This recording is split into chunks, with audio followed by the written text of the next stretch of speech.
Good evening, FPL world. Welcome back to another FPL video. Of course, this is Milk, and this is the Milk channel. This is Game Week 25 preview, looking ahead and what we can expect, looking at all the predictions, all the score, all the differentials of the coming weekend. Who should we put our money on? Let's get to it. This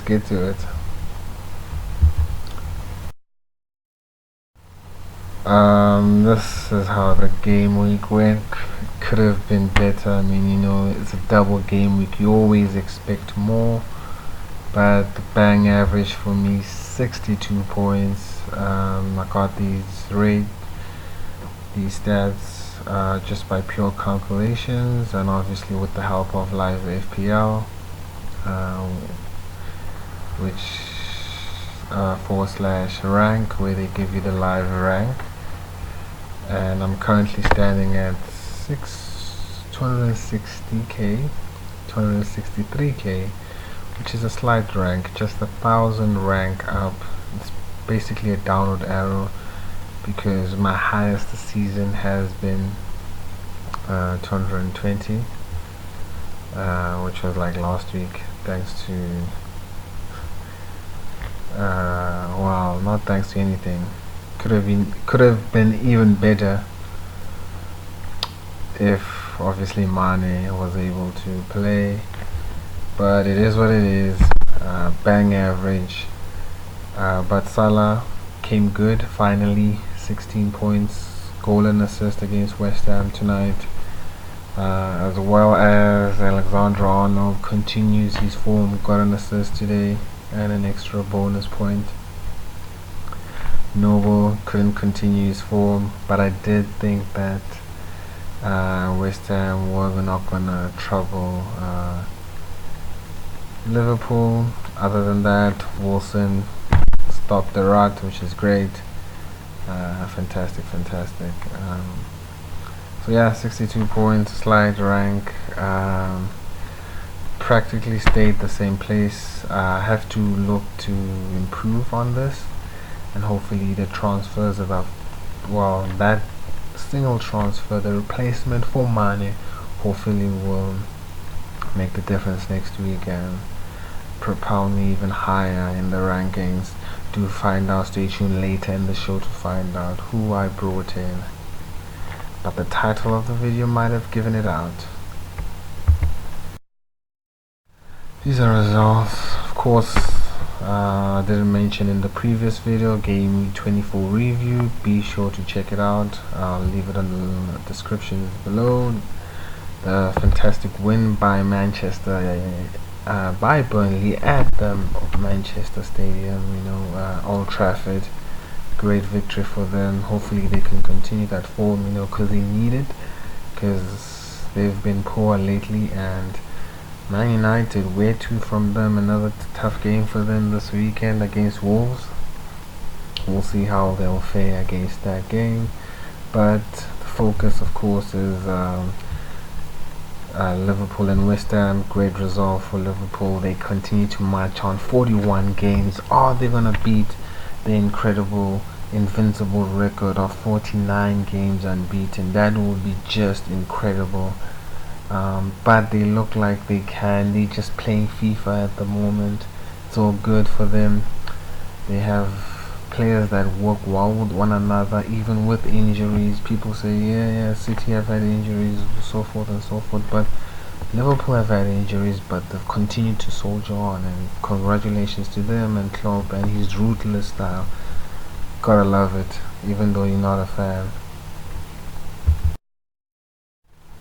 Other than that, the success rate not so well. I predicted a 1-0 win, but it's still a great prediction nonetheless, and it improves the percentage. But overall, poor predictions. Hopefully I can do better. Stay tuned to find out later in the show how I predicted in my Milk of the matches and score predictions for Game Week 25. Well, Mane, we knew this before the kickoff of tonight's game that he was not gonna make it, so he didn't help towards the success rate. But hopefully he'll be back soon for me myself, because I don't trust the Bruyne. So even though he's a top scorer, but he's very streaky. He scores when he wants, and I don't want to play like that. I want a consistent performer like my Salah, etc. Aguero is also one to mention as well. Other than that, these are the fixtures for game 25. Obviously the standout fixture, Spurs versus Manchester City. Will we see a Mourinho masterclass? It will be an interesting game. Will City be tired? They fielded a strong team, even though they lost tonight in the League Cup, the second leg. We'll see how they respond to that. Likewise with Man United, without Matic, and already not having McTominay, already not having Rashford. Will this be a win for Wolves, who are on form, like to score goals? Will Man United stop them? That is the key question. Other than that as well, I think Liverpool from now on are the talk of the town, of the nation, of the country. Liverpool versus Saints, that will be a tough game. The Saints have been purely undefeatable at this moment themselves. They've beaten the likes of Tottenham in their last 3 or 4 games. Salvage draws when they were supposed to lose matches, so it will be a tough test for Liverpool. These are my predictions. 2-1 for Leicester. I think Leicester have been in terrible form and are going to be hungry for a result. Brendan Rodgers will be eager to show the Premier League that they are still a Champions League team, and they'll do that by securing a 2-1 victory to Chelsea. But Chelsea will give it a fight, and also Kante going back to the Leicester will also show that they've missed out on a top quality player. But will he play? He's always had these niggles this season. Bournemouth have recovered well. They've just hitting form at the right time, but I say it may be too little too late. But hopefully they can secure a victory now, because after this the fixtures get tougher. Sheffield have proved to be a formidable team this whole season. Crystal Palace are going against Sheffield, another tough game for Crystal Palace and Sheffield, but I think it will be a draw, because I think Crystal Palace are desperate to prove something to themselves, and I think it will be a 1-1 draw there. To bounce back, also to not drift too deep to the relegation zone. And obviously Sheffield will want to go to Europe, so they'll also be eager, so it will be a great fight there. As I said, it will be a tight game against Southampton, Liverpool, so I predict a 1-0. Another tight game here, Newcastle versus Norwich. As I've said before, time and time again, this team, even though they're not getting the results, they're showing fight, Norwich. So they'll continue to show that fight, and they might even win the game, but Newcastle will have something to say. Hopefully Richie being back could be the difference. West Ham, also a team desperate of a result.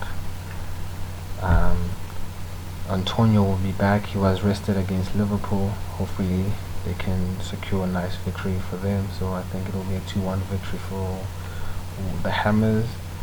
The bubble will be bursting for sure in the London Stadium. Brighton have struggled, and I think they might go down this season. Even though that manager signed a long-term contract, it was a risk, but we'll see. But I think they've just moved on to a worse manager, if you'd ask me. He's a great manager, has a lot of potential, but Chris Hughton knows this league. He knows how to stay alive. He's been here since the big time, since he was assistant to what's his name, George Graham at Arsenal, so he knows this league more than anybody. But anyway, Brighton have made their decision. I don't think that manager is a step forward, rather a step in the same position. But Aromoy, they've signed Aromoy. Hopefully, that could spur them on to do great things this season. Watford versus Everton, another tough game. Every game is tough in the Premier League, and I think this is going to be even tough. Watford looking to also make amends. They've been struggling for a bit. A loss in their last game. Can they recover against a team that has been undefeated for a long time, and which are on form, with Richarlison likely to be back? But it will be a tough game, but I'm predicting a 2-1 victory to Watford. Likewise, I'm predicting a 2-1 victory to West Ham. 2-2 to Man United and Wolves. I think Wolves can and have the potential to win that game, but I think there's a little bit of fight in that Man United team, and I think they're going to show it. And being out of that cup could spur them on, but they could also be tired. Whereas the Wolves have had a full rest, they like to play high intensity football, and that could catch them short. So I think it's gonna be actually not a 2-2, but a 2-1 victory to Wolves. And yep, that's how it's gonna go. Another away loss at Old Trafford. Could this be the end of Ole on the wheel, Ole Gunnar Solskjaer?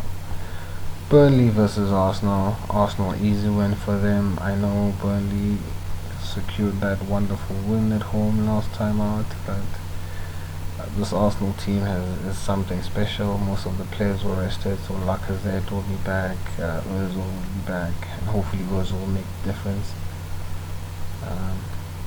Because I've picked them in my milk of the matches, and I think there'll be a Mourinho masterclass for Tottenham. I think even though they don't have the players, they're hungry to make a difference, to be back amongst the best. And maybe it might not be this season, but it will be definitely in a few. It will be definitely in the few seasons. This is not the end of Tottenham, I think, even though I'm an Arsenal fan. But as well, the introduction of changed my mind again. The introduction of that Fernandes, that Portuguese Bruno Fernandes, could actually encourage Man United to get a result. So maybe the 2-2 will be a fair result there. So I'm sticking with 2-2, my initial prediction for Man United and Wolves. These are my milk of the matches. Vardy, no brainer. He's just good. Has had a full rest. Knows what he's doing, and I think he'll score great goals in this game. Likewise with Wilson, he has been quiet for a long time, but it's time for him to bounce back. And there's no greater opponent like Aston Villa, who like conceding goals. McBurney has been on form, a goal and assist in his last 3 appearances in the league, and he started all of them. So positive stuff for him. Hopefully he'll continue to keep his place, especially with McGoldrick having uncertainty, and Lise Mousset really on and off due to injuries and purely because of his form. Alisson, he's been great, was great today as well at the London Stadium. He can continue his form and continue his great style, so hopefully he can get a clean sheet there. Hopefully save a penalty. Who knows? Richie, he's back. Good to have him back. I think the Magpies will be happy to have him back. I think he might get an assist, probably a goal. Likewise, Antonio played 45 minutes in the cup game. Didn't play tonight, was rested. Hopefully he can produce the goods against Brighton. Dakore has been on form, especially when they've played the lower opposition teams, Watford, so hopefully they'll continue that form and he will be on the score sheet. Traore has been the man of the moment for Wolves alongside Jimenez. They've developed a great partnership, better than the Jota and Jimenez partnership they had last year, or Doherty Jimenez partnership that they've had last year, also better than the one they had in the previous season with that winger Helder Costa partnership, triple up they had, Jota and Helder Costa. So I think he took time to get to the swing of things at Wolves, but he's here, he's fully flowing, understand how Wolves want to play, and he's going to produce the goods. Ozil, great player. He's been quiet this whole season, hasn't really produced much, even under Arteta, but he's kept things flowing and he's kept things ticking away. Hopefully he can get an assist or a goal, and finally announced that he loves Arsenal and he wants to stay and wants to become a legend at the club. Aurier has been on form, 6 assists this season, just quite magnificent. He can be the difference. Aurier likes playing big games. But onto the transfer plans, as I've said and as I've hinted in the title. Obviously, Mane is gone. I transferred him out late Tuesday night, just before he dropped in price to 12.3. I think he'll continue to drop. Probably by the time I buy him back, he'll be 12.2. Same price I bought him when I first bought him, of course, because I was always a Salah player, manager. And obviously I've brought him in for none other than Mesut Ozil, the one and only. Can him and his googly eyes do the difference and be a potential good cover for Mane while he's out? Only time will tell. But Ozil has great fixtures, and that's why even the scout has mentioned guys like Saka, Martinelli, Aubameyang to be great picks in the future,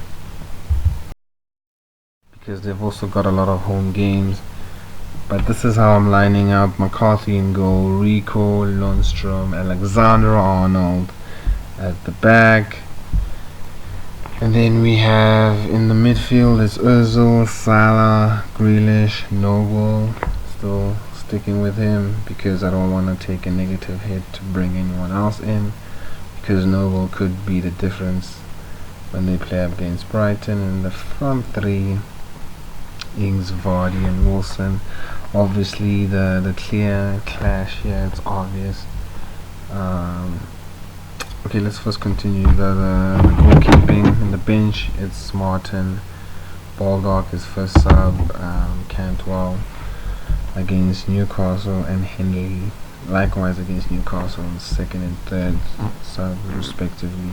As you can see, the dilemma there is that 4 of my players are playing each other, namely Ings, Salah, AA, McCarthy. That's why I was eager to get out Mane. It was a blessing in disguise because it made the decision easier of who to bench, because I was thinking of benching one of them, or even changing McCarthy completely and then bring him back the other week.